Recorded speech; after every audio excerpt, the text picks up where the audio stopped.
Assalamualaikum and hello. We are from Group 7 and we will presenting about Psychoanalysis by Sigmund Freud. So, enjoy the video. Now, let us take a look what are the major sources of antecedent influences on psychoanalysis. The first one is philosophical speculations about unconscious psychological phenomena. For your information, Freud was not the first person who discussed and brought the idea of psychoanalysis. It is actually has been discussed and studied by a few scholars before Freud came out with the psychoanalysis.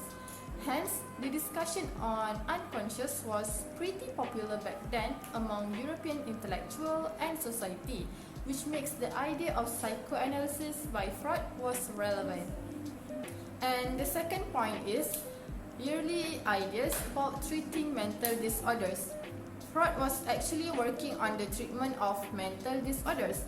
In the past, mental illness was believed caused by the demons, sins, or evil spirits, and it is used a combination of magic, prayer, and even a severe punishment to treat it. After a few years later, mental illness came to be viewed as irrational behavior, but there was still no treatment offered. Soon, a few scholars urged to use a more humanly ways by started to listen to patients. Then, a psychotherapy by using the talk therapy as a treatment were introduced. And the last point is evolutionary theory.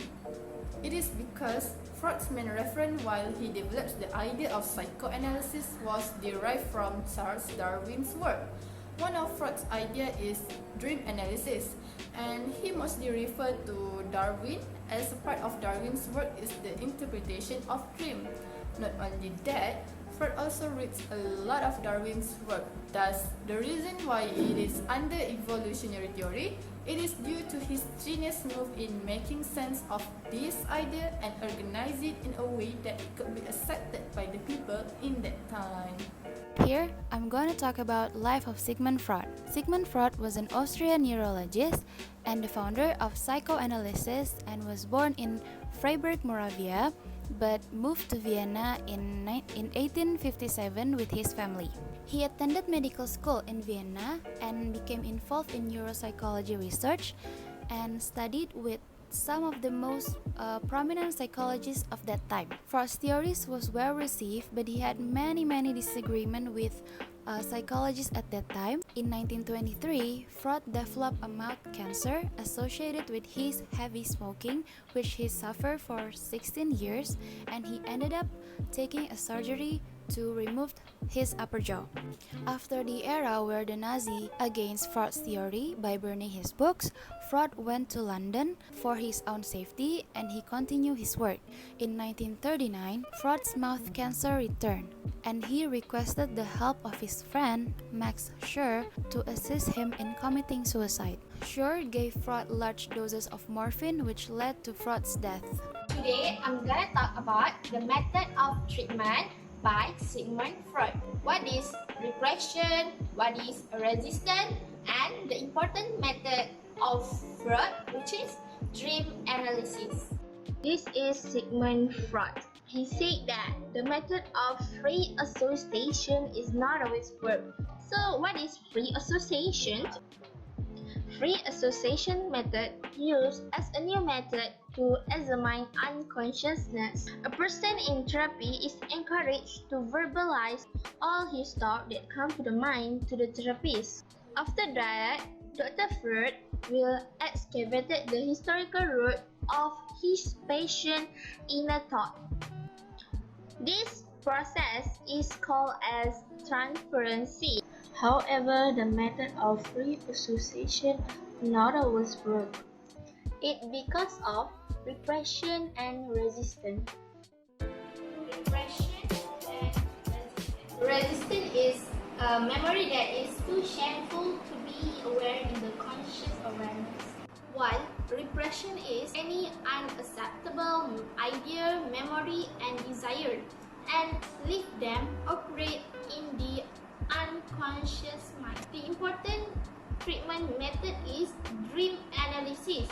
Dream analysis contain full suppressed desire. Dream analysis were divided into two parts. The first is manifest, second is lantern. Manifest contain patient actual story, while lantern contain meaning, the hidden meaning of the dream. So for Freud as therapist, Freud actually primarily interest not in curing people but in explaining the human behavior. His patient just want to make a research on which he put his theory and to explain the human personality and behavior. Freud also had mentioned in his book that he cannot put up with being stared at by other people for almost 8 hours. So when we do a psychoanalysis, basically as a therapist, we will have more time with our patient and to listen to other people's problem. But Freud is not like that, and this can be proof that Freud wanted to build his theory, and with his story he can explain the personality of others. Psychoanalysis therapy, Freud would have a patient lie on a couch to relax, and he would sit behind them taking notes while they told him about their dreams and childhood memories. In this topic, we are going to talk about mechanism and determinism in Freud's system. Same as the past study, Freud's psychoanalysis was also influenced by mechanistic and determinism theory, and nothing occurs by chance or free will. Humans do not have free will, which means that human action is as a machine which they act according to its setting. He believes that humans have no will to change his future. In a way, our childhood will influence the outcome of our adulthood. He also uses the analytical method in his study to study the conscious and the unconscious part of human mental process. To him, human behavior is a result of the unconscious mind, which is the ID, and our ego, which is ourself, is controlled by ID and superego.